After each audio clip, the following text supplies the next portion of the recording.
السلام عليكم ورحمة الله وبركاته. أكم جرتان هردفتو خبجمو في جالتمو فيديو إرّا برنوت أرغت تنجي تكا إسنيف كبردن دفه خنافو حمد ما تناول انترا إسنين ججا ونين أمو أني أكنا متوك إسنين تدامردو ورطان غير channel خيار رفتان هارا خانتاتن لايك سبسكرايب قولو هندغتنا أمو ور دوران channel خيار جرتن خا هريبا خا هريبا هريبا خا هريبا خنا خا هريبا خنا خاء مال قوتن سيدا لايك إسي تيكو عركة بتارة جرتوسان تاكولا وروتان هاريني أمو خانغارة جانا لخنا رفتان ساب إسكي رايب تنجتو غرا حركة مرغات جتشودا غرا حركة مرغات توقع لا ergatu itaniin boodatti immoo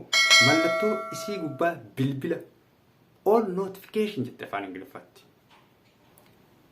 hagasiin beeka all notification sanarra faaya wantiin ani hojjedhu gabaabumatti isin bira dhufaa jechuudha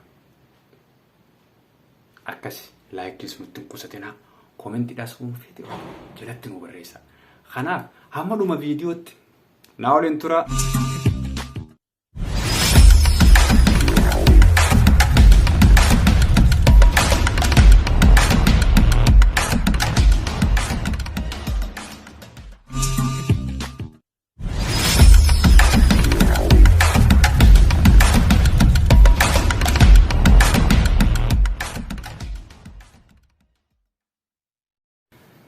Manguddoon tokko gabaa oolanii baabura geejjiba ummataa waliigalaatiin osoo gara qe'ee isaaniitti deebi'aa jiranii kopheen gatii jabaadhaan bitan akka tasaa baabura kana keessaa gara lafaa jalaa bu'e. Manguddoon kun erga baabura kana keessaa kopheen kun akka tasaa miilli tokkichaan duraa lafa bu'e callisanii imaluu itti fufan. Erga imaluu itti fufaniin booda osoonii fi namni isa cinaa taa'u dinqisiifatee hin turin yeruma sanitti kophee ammallee harka tokkichaa isatti hafte foddaadhaan darbatee gate. Manguddoon kun darbatee gatuu kanarraa kan ka'e namoonni isa cinaa jiran kopheen kaanuu sirraa bu'ee ammoo kana maaliif ofirraa darbitee jedhanii gaafannaan manguddichi kun gaafiin keessan eeyyan dhugaadha. Ani garuutu kophee kana wanniin darbeef na hin fayyadu. Maaliif na hin fayyadne yoonii feettan kopheen kun inni duraan harka lafu bu'e. Inni hafe ammoo ba'aa malee bu'aa takkallee naaf hin qabu. Kanaaf kopheen kun yooniifin ammaan tana asiin kan hin darbu taate namtichi kophee miila duraa san argatu isallee argatee waliin fayyadamuudha qaba. Waan ta'eefiin kophee kana gatee ofirraa darbee jee namtu. Kanaaf hordoftoota kabajamoo nutilleen arraan tana yoonii fi kanii fi teenyee itti yaanu taate baaburri geejjibaa kan namni hundi itti imalu kanii fi akka ati ofiin feetetti siif hin dhaabbanne kopheen tee yoonii fi sirraa lafa buute ati akka nama tokkootti maal goota? Miila tokkichaa san fudhatteeti manatti hin galtamoo ofirraa darbuu sii wayya. Kana gaafii isiniif hin dhiisa. Kanaaf manguddichi kun gaafatamnaan kopheen kun yooniifin kan hin galchu taate anaaf bu'aa hin qabu. Jee ummataaf deebise hedduu ummata dinqisiise. Mee nuti jireenya keenya keessatti maal ofirraa gatuu qabna? Wantoota guyyaa guyyaan jireenya keenya miidhan wanta silaa bu'aa nuuf hin qabne maal ofirraa dhiisuu qabna? Ulfaataa haa fakkaatu malee haleessa irrallee arra irrallee boru jireenya keenya akka fooyyoof wantoota jireenya keenya keessatti miidhaa nutti fidan ammumaan teenye yoonii fi ofirraa addaan baasne takkaawu yoonii fi ofirraa dhiisne gaarii natti fakkaata. Kana godhuu dhabuun jireenya keenya haleessaa akka guyyaa guyyaan irra deebine jiraannu nutti taasisa. Jireenyi keenya akka hin fooyyeenneef wanti kun sababa yookaan gufuu guddoo nutti ta'eeti jira. Kanaaf hordoftoota koo kabajamoo fi jaalatamoo ati akka nama tokkootti akka haleessarraa ani fooyya'ina maaliin agarsiise arraan tana maalirraan jira boru ammootu inshaallah gara fuulduraatti maaltu ne eeggata jettee yoonii fi itti yaadde wantoota bu'aas hin qabne ammumaan ofirraa gatii takkaahuu ofirraa dhiisi. Ilma namaa tahee namni kamuutuu jijjiiramuudhaaf itti yaaduun barbaachisaadha. Erga itti yaadeen boodatti ammoo wantoota itti yaade san gara hojiitti jijjiiruun dirqama. Mee nu ilma namaa kana maaltuutu akka jireenyi keenya hin fooyyooyne akkuma kaleessaa akka jiraannu maaltu nu taasisa? Dhiiroo hojii jibbuu keenya moo araada garagaraatiin qabamuudha. Wantoota takka waan ani qabadhee isiniif dhufe kana irratti barnoota isiniif tahaa ji'ee kaniin abdadhu yoonii fi viidiyoo kana hamma dhumaatti daawwattan qofaadha. Egaa maatiiwwan koo jijjiiramni nama caalanii argamuu qofaa miti. Jijjiiramni ammallee namaan dorgomuu qofaa miti. Jijjiiramni kaleessa ifii caalanii argamuudha. Akkasuma kaleessa irraa arra fooyya'anii argamuudha. Inni kun hundinuu ammoo sammuu irraa argama. Namni sammuun isaa hin jijjiiramne taanaan humaa takkallee jijjiiruu hin danda'u. Namni kamuu sammuun isaa yeroonii fi jijjiiramuu hamma yaaduu olitti afjoota. Abjuu isaa kanallee akkasuma bakkaan gahuudhaaf hedduu tattaafata. Maaliif gaa namni tattaafate takkaahuu namni jabaatee hojjete keessaa bahumsaa waan hin oolamne kana namuutuu waan beeynu jechuudha. Akka maqmaqsaa warra faranjiitti yeroonii fi utaaltu utaalii jee gubbaa qubadhu. Yoonii fi jee gubbaa qubachuu dadhabdellee tabba ol guddaa takkaa'u tabba ol dheeraa irra qubattaa waan ju'u haasan jechuudha. Kana jechuun waan guddaa yaadi bakka guddaa geehuudhaaf ammallee tattaafadhu jechuudha. Wantoota haasofne kana hundaaf yeroo osoonii fi hin fudhatin ofirratti hojjechuun barbaachisaadha. Maaliif namni ofirratti hojjechuu danda'u takkaahuu namni of ajajee of mo'achuu danda'u loltuu cimaadha. Kanaaf ati nama isa dabre leellisu osoonii fi hin taane nama hegeree isaa jireenya isaa bocu ta'uudha qabda. Maaliifuu namni ofii isaa irratti hojjetu loltuu cimaadha. Isa kana beekuun ati nama ogummaa guddaa qabuudha. Haa ta'u malee yeroo tokko ofii keenya ilaalle yeroo jijjiiramni keenya nutti mul'achuu didu barri dhufee dabra garuu ani nama kaleessaatii miti jechuu dandeenya. Kuni abdii kutannaadha. Ati garuutuu sammuu kee jijjiiruu takkaahuu of fooyyeessuu irratti gonkumaa hin hojjenne jechuudha. Beekumsa haareya, adeemsa haareya, hiriyaa haareya, jireenya haareya kan jireenya keenya irratti dhiibbaa gaarii gaggeessanii isa darbe irra har'a wanti fooyya'e dhabamuu isa agarsiisa. Mee yeroo xiqqoo fudhannee ofitti deebinee haa itti yaadnu. Meeqaa keenyaatu bara darbe takkaahuu waggaa kute irraa arra of fooyyissinee argamne. Ilaalchi keenya hangam jijjiiramee jira.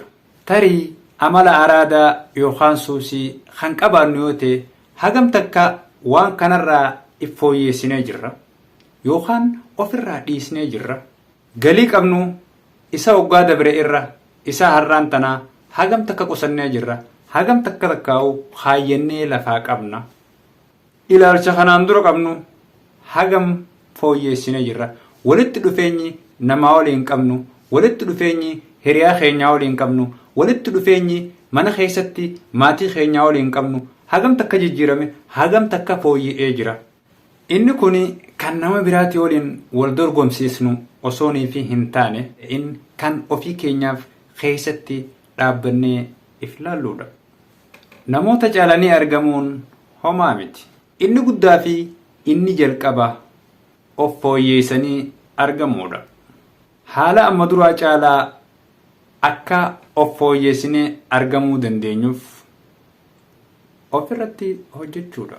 Haala amma dura jiru olitti akka of fooyyeessuu dandeenyu amanuu fi irratti hojjechuudha. Kanaaf ammoo wanti nu daangeessu hin jiru. Wanti baay'ee nama dhibu yoo jiraate haalli nuti har'a keessa jirru dabalatee wannummaan nu daangeessuu danda'u takkaansi hin jirtu. Naannoon nuti keessa jiraannu kamiyyuu of jijjiiruudhaaf qophaa'udha taanaan wanni nu dura dhaabbatu takkaahuu wanni nu daangeessu hin jirtu jechuudha. Inni guddaan garuu ammoo ati mataa keetiif kutannoo akka waliigalaatti murannoo nama barbaachisa. Akkasuma jabaatanii ofirratti hojjechuus baay'ee barbaachisa. Kaleessa irra har'a gara fuulduraatti deemuu gaafata.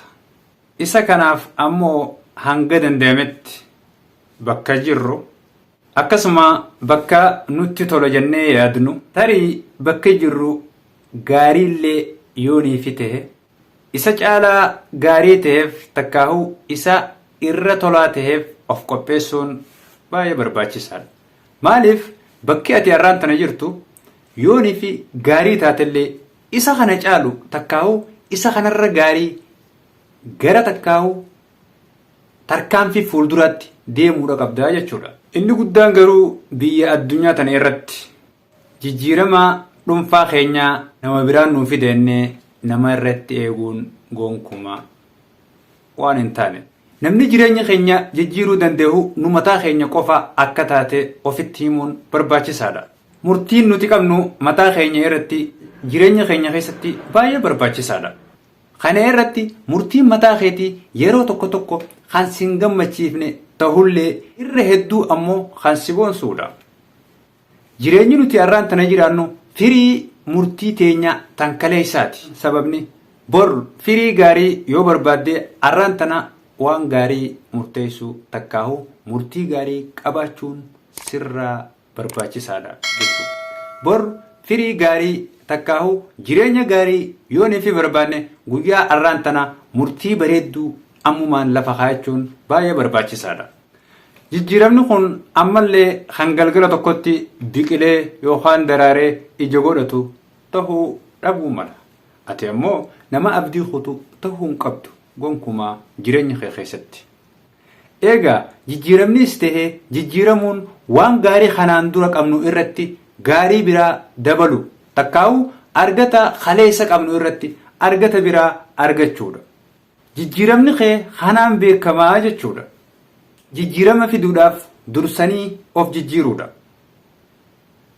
Maaliif namni if hin jijjiirre namaas jijjiiruu hin danda'u, mana isaatis jijjiiruu hin danda'u, maatii isaatis jijjiiruu hin danda'u jechuudha. Sababni isaas gaariis ta'ee hamaan nuti har'aan tana keessa jirru bor nama biraa irratti miidhaa qaqqabsiisuu danda'a. Kana yoon jiru ati har'aan tana maal na dhibdeen jireenya kee yoonii fi dabarsite. Bor namni miidhamu maatii kee tahuu beekuudha qabda. Kanaaf toluun ofii kee qofaaf osoo hin taane sababa nama biraatiifis toluu. Maaliif hiriyaan keessi ilaallata, ilmaan keessi ilaallata, maatiiwwan keessi ilaallata waan ta'eef sababa kana ati nama meeqaaf toltaa jechuudha. Isa kanaaf gaafiin keenya inni guddaan akkamitti adeemsa itti yaaduu fooyyessuu dandeenya. Jireenya kee keessatti waan tokko osoo neefi hin yaalles hin sodaatin. Yeroo tokko tokko waan jijjiiramuu qabu takkaahuu waan ofirraa dhiisuu dandeenyu akka waan dhiisuu hin dandeenye akka waan jijjiiruu hin dandeenyetti if ilaalla. Fakkeenyaaf hojii kana hojjechuu irra ifirraa dhiisuu wayya. Yookaan waannan suusoof kana dhiisuu manna du'uu naaf wayya. Akkana jennee wantoonni nuti dubbannu jiru. Garuutu wanta kana yoonii fi kanii fi itti seentu taate wanti kun arraadillee yoonii fi ta'e yoonii fi hojiillee ta'e hojii sana hojjechuudhaaf erga itti seente beekta. Jabaa laafaa garuutu arraata tokkollee ofirraa dhiisuudhaaf yoonii fi itti yaalte deddeebitee yoonii fi itti yaalte ati nama waan kana ofirraa dhiisuu danda'u jechuudha. Kuni murtii sammuu teetii si barbaachisa. Ofii keetii ifi irratti murteessu malee namni sirratti murteesseedhaaf gonkuma dhiisuu hin dandeessu. Yoonii fi ammoo ofii keetii dirqamaniin dhiisattee jala murtee firratti murteessite dhiisuu dandeessa jechuudha. Sammuun keenya bara dheeraaf isa qabatee ture al ta'umsa irraa gara ilaalcha ta'umsaatti fiduun gaariidha. Hamaa isa sammuu keenyatti maxxane akka nuti humaa fiduu hin dandeenye. Kanaaf ati nama taatee jireenya keetii irratti murteessu wantoota barbaachisaa ta'e ofumaa keetii murteeffachuu ammoo murtii murteessitana yaada kee murtii murteessitana gara hojiitti jijjiiruu osoonii fi hojii hin balfin osoonii fi hojii hin dadhabin osoo hojii dadhabeette sammuu teetana irratti baay'ee hin taanetti jireenya fooyyessuudhaaf gara fuulduraa tarkaanfachuu qabda. Kuni ergaa kiyya viidiyoo kana irraa haga tokko xiqqaatullee waan barattan jeen abdii qaba. Kanaaf hordoftoota koo kabajamoo isiniin jaaladha. Warroottan gara chaanaala kanaa dhuftan ammallee irra deebiin laayikiin gonkuma akkanan daganne yaada keessan ammoo akka komentii jalatti naaf barreessitan asumaan isinitti dhaamatu.